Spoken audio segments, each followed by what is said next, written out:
Hi folks, and welcome back to Travels with Paddles. My name's James, and today we're in West Sussex in Loxwood, where we're going to paddle the full length of the Wey and Arun Canal.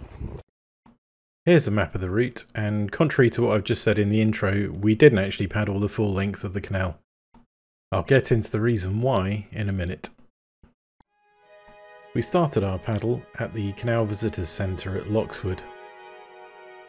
Everyone say hi to our canoe mascot, Caramel Bear. When the canal originally opened in the early 1800s, it was 23 miles long and connected the River Wey at Gunsmouth to the River Arun at Pallingham. Unfortunately, it was never a particularly successful canal, and it was officially abandoned in 1871 when it fell into disrepair and became derelict. It lay forgotten for almost 100 years until in 1970 the Wey and Arun Canal Trust was formed and started to restore certain sections of the original route. Most of these sections are very short, around a mile or even less in length. However, there is one longer section between Southland Lock and Drungewick Lock, which totals about 3 miles. The Canal Visitors Centre at Loxwood isn't quite in the middle, it's about 1 mile in from the western side of the navigable section. I originally figured that we could paddle the 2 miles to the east and back, and then go the 1 mile to the west and back, giving a total of 6 miles. There are 6 locks on this section, 2 of which are at the very ends, leaving 4 to pass in both directions. Passing 8 locks in a single paddle is a pretty busy day, but I figured as long as we could actually go through the locks we'd be okay. However, within minutes of starting we discovered that all the locks were chained off and we would have to portage them all. There's a nice pub next to the Visitors Centre at Loxwood and we were planning to have a late lunch there, so we cut the paddle short and only did a there and back on the eastern 2 mile section. That brings us neatly back to what we're doing in the video as we approach one of the more interesting and more complex parts of the restoration, the Drungewick Aqueduct. To complicate our paddle even further, on the approach to the aqueduct there was a wooden weir that had been set up.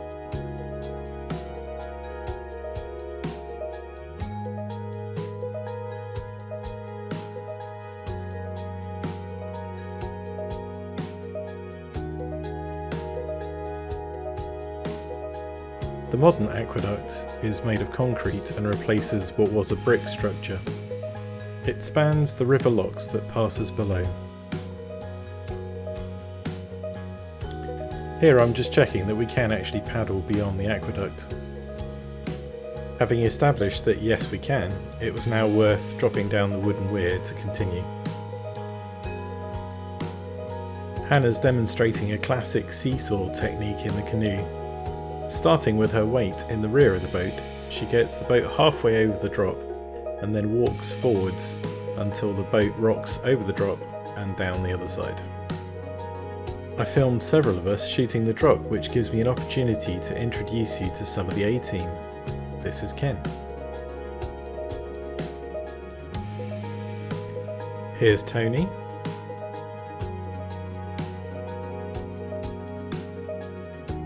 Auntie Pen,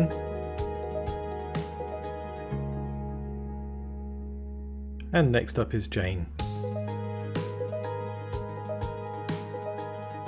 Our friends Sarah and Martin were also on this trip.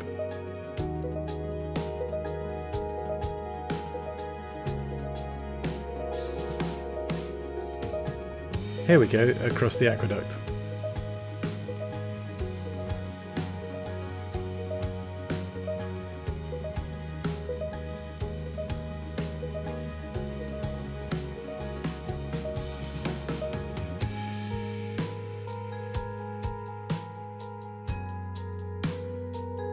There's only a bit more paddling to go before you reach Drungewick Lock.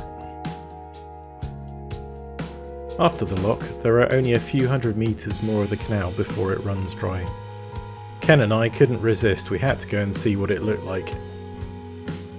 This is the basin at the end. On one side you have the canal full of water, and then on the other, just a dry canal bed. So we turned around and headed back towards Loxwood.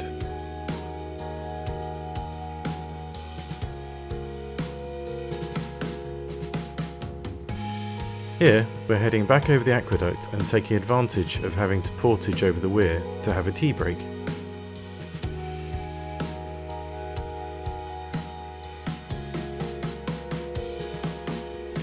Caramel!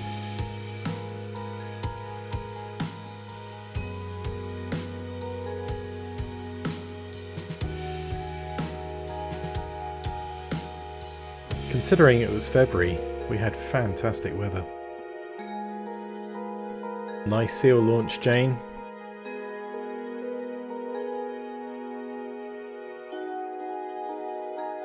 This loch has such a fantastic name.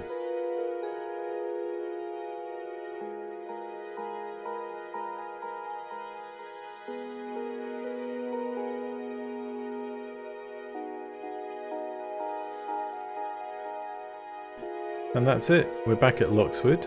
I hope you enjoyed the paddle, and until next time, stay safe on the water.